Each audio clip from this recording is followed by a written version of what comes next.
Hi everyone, Jackie Mirkopoulos, one of your self-care experts and co-founders of Evolve Holistic. And for those of you who don't already know me, I am all about the gut. And when I say gut, I'm not just referring to probiotics and healthy gut bacteria, which are very important, but I want to shed a little bit more light on the actual anatomy of this area and the physical aspects of our digestive system. So today I'm going to spend a little bit of time talking a little bit more about the organs of our body and their functions, their roles, and why it's so important. Our last video, we spent a little bit of time learning about the skeletal system and the muscular and soft tissue structures around this area of the body. So today we're going to take it a little deeper and actually talk about the organs themselves. So the first organ we're going to talk about is our liver. Our liver is such an important big player in the detoxing of our body. It helps to metabolize, it secretes and regulates, and it has so many different functions, and it sits just below the right rib cage. So it sits just below your right rib cage, and it has this kind of shape. It has a few different lobes, and again, it is really important for the detoxing of our body.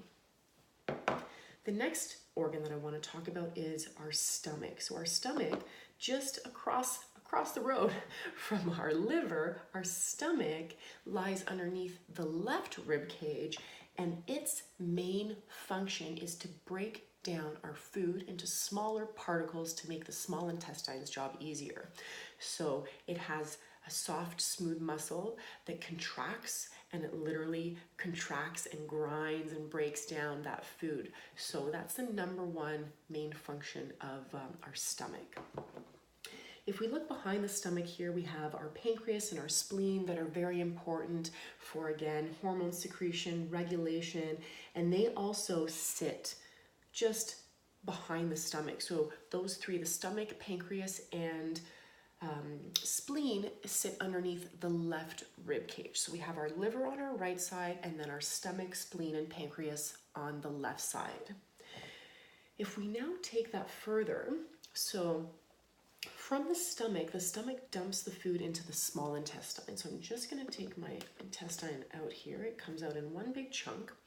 So the stomach dumps into the small intestine. The small intestine is this squiggly stuff here that you see. And if you place your hand just right on your belly button, that's kind of more where your small intestine is. So sometimes we hold that area of the body and we're like, oh, my stomach hurts. Well, the stomach's more up underneath the rib, and that right at the belly button is more of our small intestine.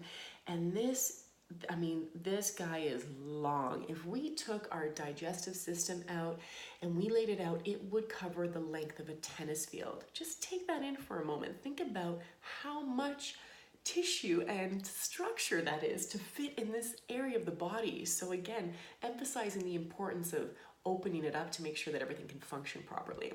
So again, squiggly little lines, and it's a long journey, and the reason for that also is because the number one role of the small intestine is nutrient absorption. It is responsible for absorbing 90% of our body's nutrients from the food. So that's why it's so important that A, we chew our food, because that's a big part of where our digestion starts, to make the stomach's job easier to break it down, because then the more the stomach can break it down, then the easier it is for our small intestine to absorb. So sometimes if we eat too fast, or we're not chewing our food, or we have some stomach issues that are not allowing it to do those contractions, it can send big chunks of particles in the small intestine, which can make it harder for us to absorb the nutrients, and can also be one of the reasons why we might experience a little bit of bloating, because the small intestine is not built to be able to break food down like that. Its main role is to absorb. Okay, so that's our small intestine. And if we continue now the journey, the small intestine dumps into our large intestine, otherwise known as our colon. So that's the purple line that you see here. Okay, and I'm just going to take my little valve cover off here, because the interesting thing about this is that when the small intestine dumps into the large intestine, there's a little valve there that it sends the food through. And what happens is that food gets dumped into the large intestine, and then it goes up. So we have our ascending colon, our transverse colon, and then our descending colon. So the valve dumps it in there and it travels up. However, just below the valve, we have this little pocket here. If you guys can see, there's a little pocket there. And what happens is sometimes that food can go through the valve, and instead of going up, it dumps down into that valve. And if we're not aware of this, or we don't do anything about it, or we're tight in the structures around this area of the body, the food, the waste can get lodged there, and it can harden, and it can just create, start to ferment and create toxins that get released back into our body, which is never a good thing. So it's really important to know that and to understand in terms of either whether you're going to do a little bit of self-massage there, or again, going back to the importance of opening and stretching this area of the body. So really important to understand that little valve there and that little pocket, and sometimes we need to help that colon, that ascending colon, making sure all of the waste is going out of the body. Now, when we talk about the main function of the colon, its number one function is to absorb any remaining water from the waste, okay? So this is why it's so important. I mean, hydration is so important for us as human beings for so many reasons, but also one big one is to help the digestion. So if we're not hydrating enough and there's not enough water absorption, the colon's gonna suck any last bit of water it can out of that waste, and sometimes that can be a contributing factor to constipation, because then the food gets really hard and it has a hard time traveling through. So again, number one role of the stomach, breaking down the food into smaller particles. Number one function of the small intestine is to then absorb nutrients from that food, and then the number one role of our large intestine is to then absorb remaining water from that food, okay? And then it would send it all the way out.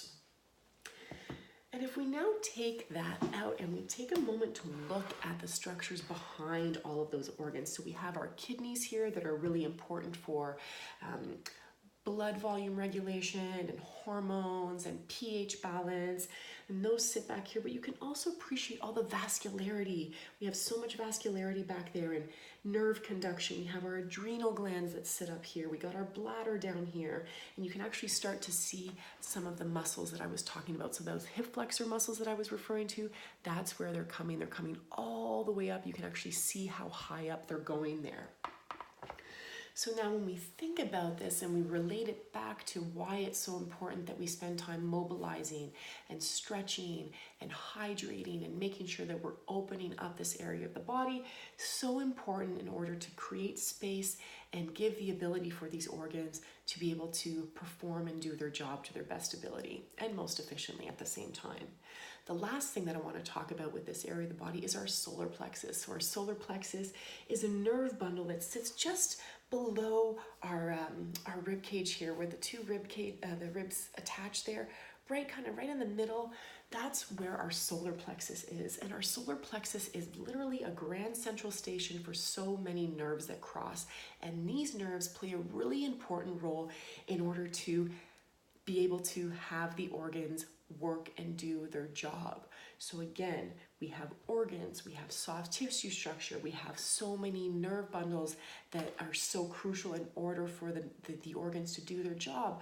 So again, if you think about all of that area being compressed, it is inhibiting our breath, it's inhibiting our nerve conduction, it's inhibiting our digestive system, the ability to do its job. So again, so important that we understand and appreciate this body, this area of the body, and as well understand why it's important that we open. So I hope that this video helped you understand a little bit more about your body and start to develop a different relationship with your abdomen.